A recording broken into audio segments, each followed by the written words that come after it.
Estamos de regreso en Matinal. Muchísimas gracias por su sintonía.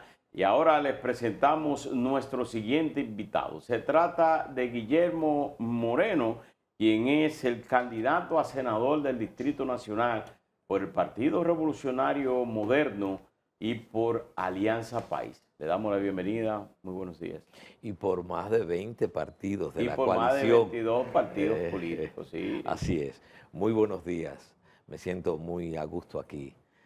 Don Guillermo, vemos en este programa. Sí, bienvenido. Vemos un mayor apoyo, el presidente, movilizaciones importantes, actividades importantes en apoyo a la candidatura de don Guillermo Moreno. Me gustaría saber si hay una medición reciente de cómo está el posicionamiento de usted en el Distrito Nacional en los momentos actuales. Bueno, lo del apoyo es algo propio de los partidos cuando se producen alianzas y coaliciones.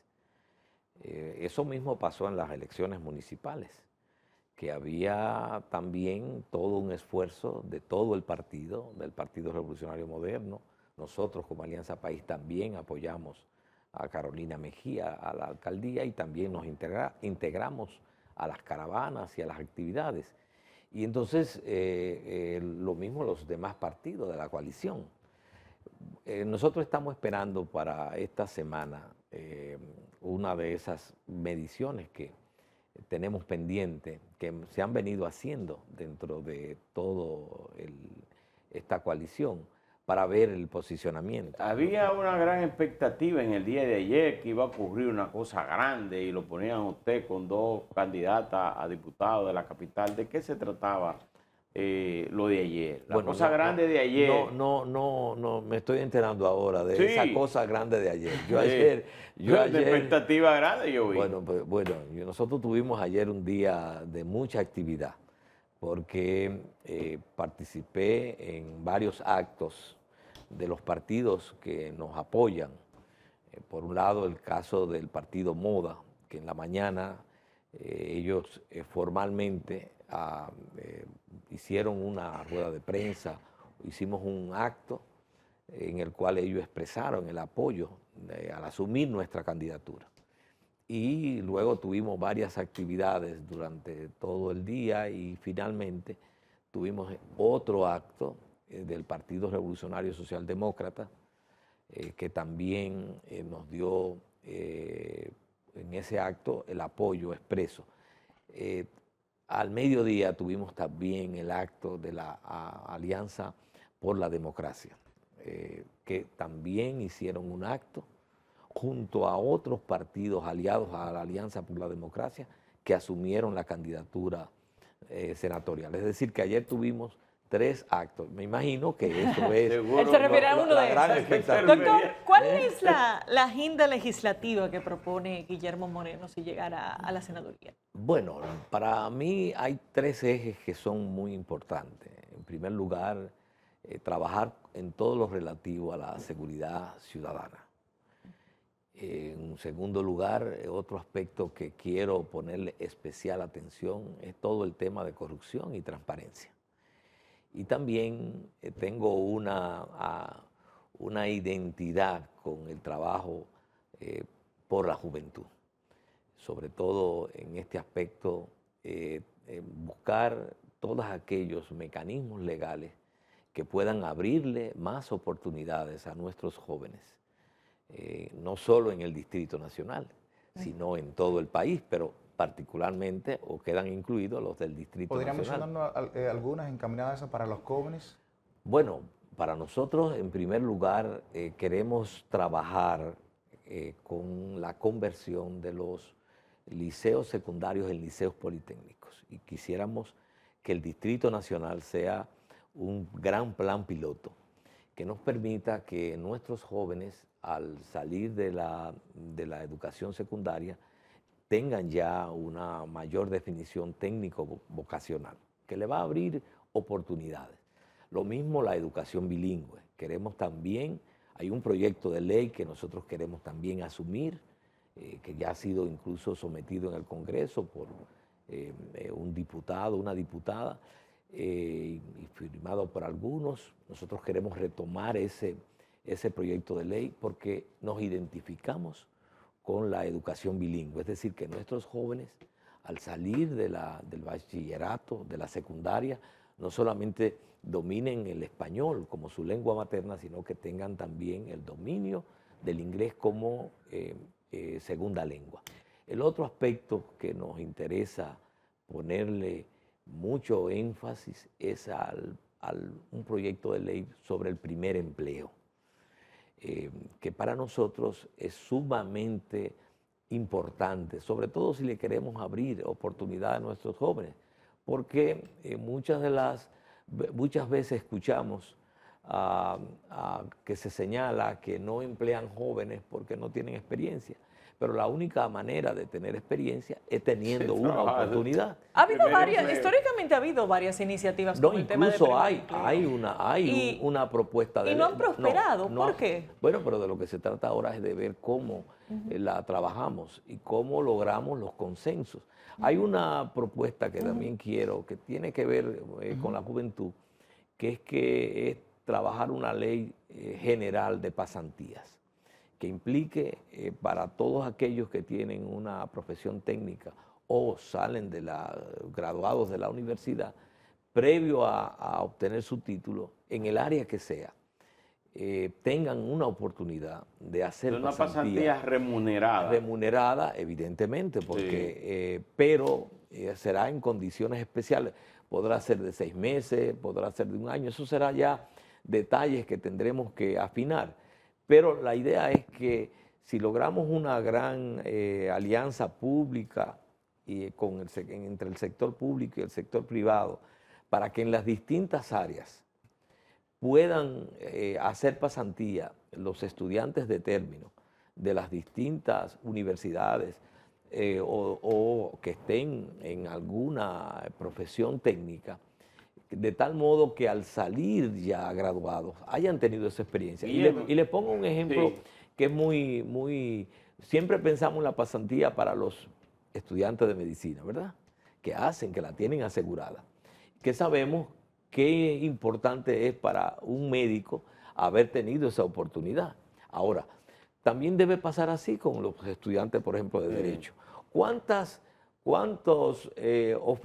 consultorías jurídicas tiene el Estado?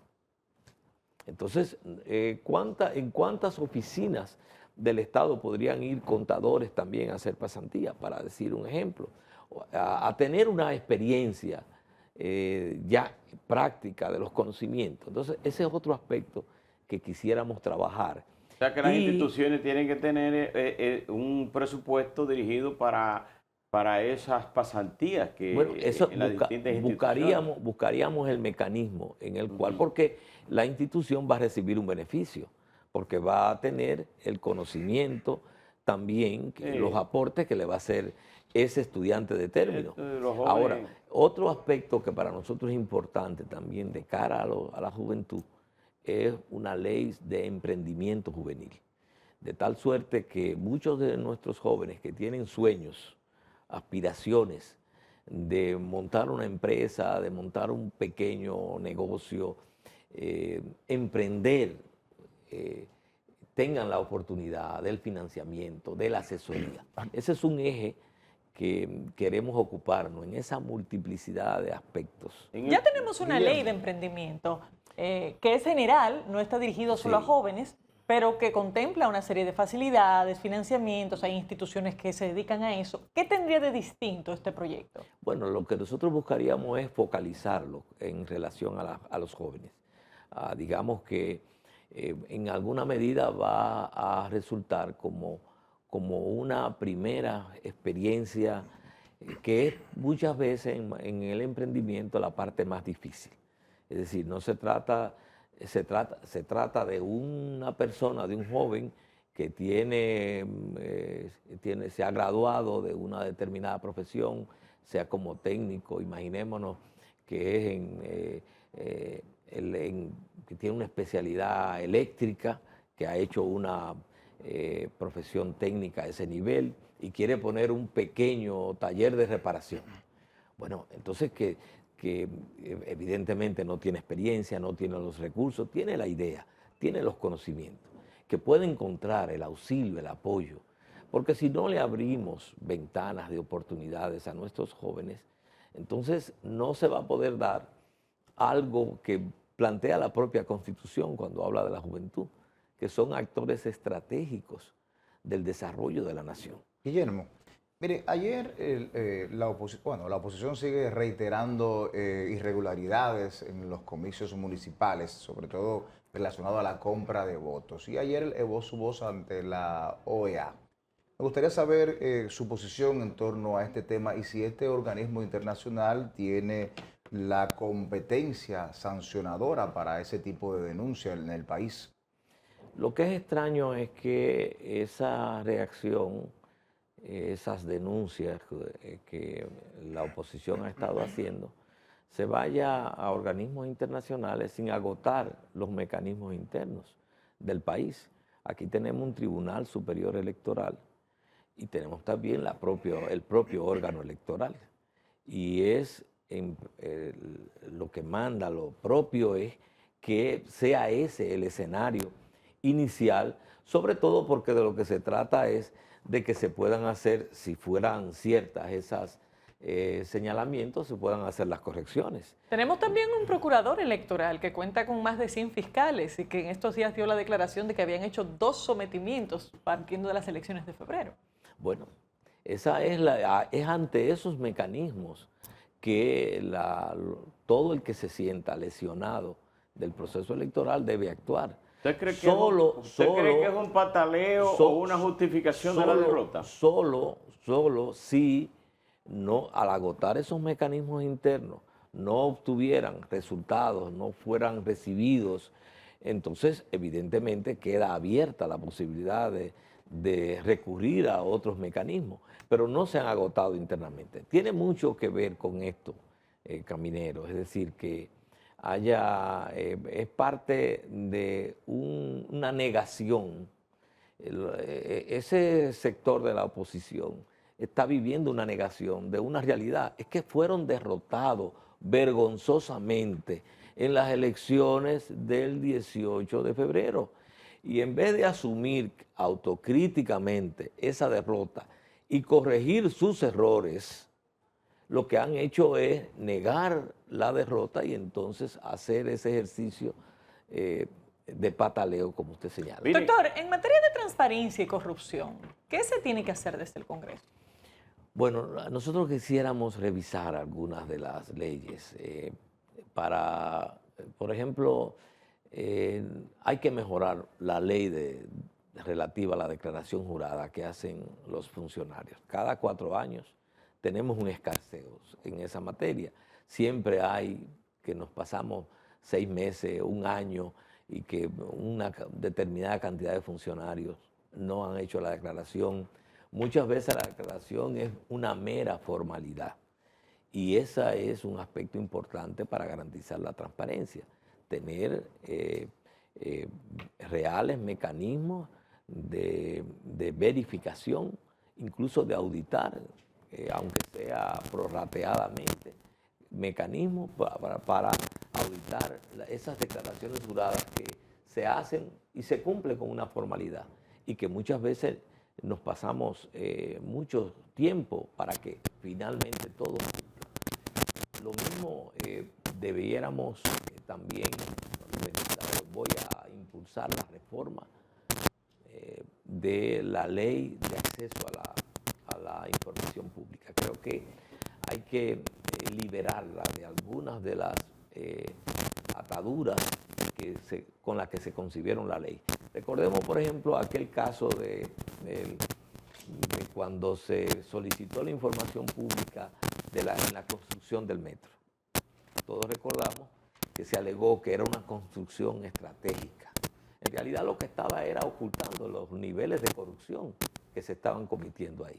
Y entonces se alegó bajo un artificio de la propia ley que al ser una obra con carácter estratégico no se podía acceder a esa información. Pero ese es un caso muy viejo. ¿Se sigue haciendo eso en la actualidad? Bueno, no se está haciendo. Lo que quiero es señalar es que tenemos que revisar esa ley para adecuarla para que haya más transparencia. Pero se Porque está haciendo un buen uso de la ley en la actualidad, ¿te está resultando eficiente? Se está haciendo uso de lo que la ley permite. Y la ley tiene esos mecanismos. Nosotros lo que queremos es liberalizarla un poco más, es decir, abrirla más, para que la misma sociedad tenga mejores mecanismos para tener acceso a la información. ¿Y la Cámara de Cuentas? Bueno, ahí también tenemos temas pendientes. Precisamente uno de los aspectos que tenemos que revisar, sobre todo por lo que ha pasado durante décadas en esa institución, es necesario también ahí ponerle atención para ver cómo mejoramos.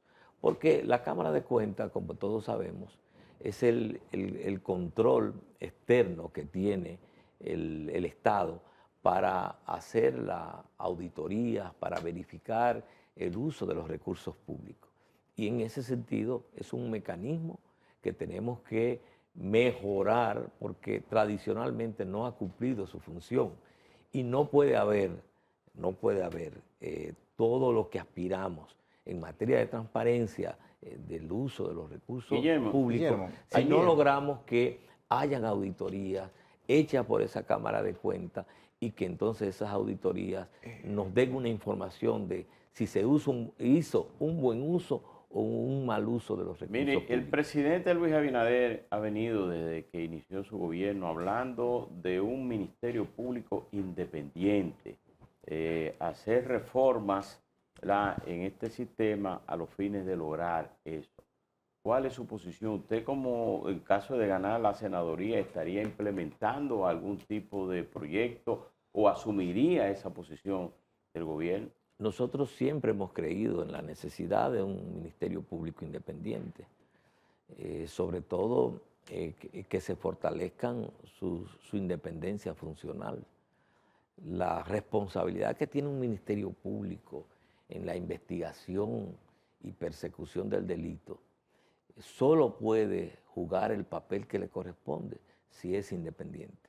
No puede un ministerio público a la hora de tomar decisiones de si investiga y persigue una determinada infracción y a un determinado infractor, no puede estar determinado porque le bajen líneas políticas, sino que tiene que tener esos niveles de independencia para que efectivamente pueda cumplir su función. Sobre todo en el plano de la corrupción administrativa. Es decir, por eso es que es tan importante. Incluso usted se ve que en muchos países hay una procuraduría especializada en materia de persecución de la corrupción. Un poco lo que aquí se ha querido formar con el PETCA, pero que si fuera una procuraduría, pudiera tener todavía una cierta autonomía mayor por esa vinculación que hay entre recursos públicos, funcionarios políticamente con poder y al mismo tiempo un ministerio público que fuera o que responda o que esté sometido a los criterios y a los mandatos políticos. Eso hay que eliminarlo para que nosotros podamos tener un verdadero ministerio público que luche contra la corrupción. ¿Usted está de acuerdo entonces con la creación o con la propuesta del gobierno de la creación de un Ministerio de Justicia?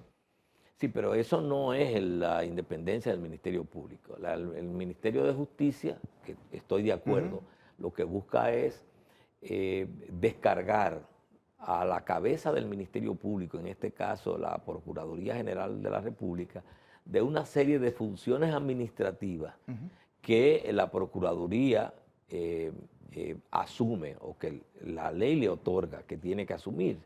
Y entonces eso hace que muchas veces al ocuparse de esos asuntos administrativos, la Procuraduría General de la República puede distraerse de lo que es su verdadero objeto, que debe ser la lucha contra la ejecución de la política de lucha contra el crimen en el Estado, contra el delito en el Estado. Entonces, esa función que se sintetiza en investigar y perseguir y evidentemente dentro de esa persecución formular acusación, debe ser el objeto en el que la Procuraduría y el Ministerio Público en general se concentren. Entonces, la creación de ese Ministerio de Justicia contribuiría a desagregarle esas funciones administrativas a la Procuraduría para que ella pueda ser más eficiente todavía. ¿Se ha sentido cómodo en este paso de Alianza País de ser un partido muy independiente en su propuesta electoral a ser parte de la propuesta del partido oficialista? Bueno, para nosotros ha sido una sorpresa positiva. Hemos logrado una sinergia y una identidad que nosotros mismos no esperábamos que se iba a producir en tan poco tiempo. En todo lo que ha sido este trabajo que hemos hecho durante estos meses, después que se hizo la proclamación de la candidatura y después que se produjo la alianza. Pienso que esto ha sido posible porque esta es una alianza que se ha dado sobre la base de convicciones. Nosotros creemos que efectivamente lo mejor que le puede pasar a este país es que Luis Abinader gobierne 4 años más. Estamos convencidos que en ese sentido nuestro papel en esta coyuntura era trabajar y para evitar que pudiera haber un retroceso. Porque lo que quedó claro en las elecciones del 20 es que esta sociedad no quiere que esas prácticas de gobierno, esas prácticas políticas, toda esa corrupción, toda esa impunidad, todo ese secuestro de instituciones que se propiciaron durante 16 años corridos, que esas prácticas no vuelvan más. Y en ese sentido es determinante que pueda haber continuidad del cambio que se ha iniciado para que este cambio se pueda consolidar, se pueda profundizar, se pueda hacer irreversible. Entonces, esa coincidencia en el análisis y en la visión de la coyuntura que vivimos nos ha permitido que pueda haber esta cercanía, esta sinergia que se ha producido entre Alianza País y el Partido Revolucionario Moderno y los partidos con los cuales estamos aliados en esta coalición. Bueno, muchas gracias, Guillermo, por su participación. Gracias a ustedes por la invitación. Despedimos a Guillermo Moreno, candidato a senador del Distrito Nacional por el PRM, Alianza País y partidos aliados. Gracias por haber estado con nosotros. De esta forma, señores, llegamos al final de esta entrega. Gracias por la sintonía. Nos vemos mañana.